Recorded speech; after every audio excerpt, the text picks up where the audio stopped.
মাঝে মাঝে এক একটা দিন আসে না, যেদিন কোনো কিছু করতে ইচ্ছে করে না, কে কী খাবে না খাবে এত কিছু ভাবতে ইচ্ছা করে না। মনে হয় সিম্পল কোনো খাবার হলে সেটা দিয়েই তৃপ্তি করে খেয়ে নিতাম।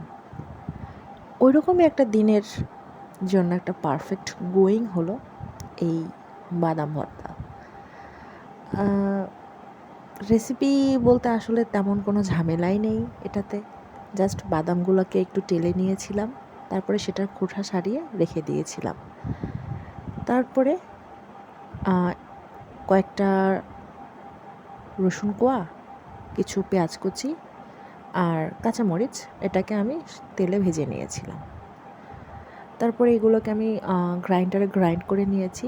পেঁয়াজ আর মরিচটার যে মিশ্রণটা ছিল এটাকে আমি খুব বেশি মিহি করি নাই, সামান্য একটু ব্লেন্ড করেছিলাম আর কি। তারপরে সরিষার তেল দিয়ে লবণ স্বাদ মতো অ্যাড করে জাস্ট মিক্স করে নেওয়া, ব্যাস।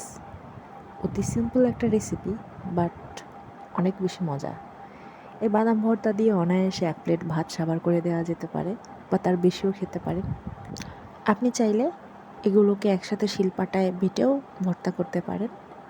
তবে যেভাবেই করুন না কেন, এটা অনেক বেশি টেস্টি। এই তো রেডি। আশা করি ভালো লেগেছে। ধন্যবাদ।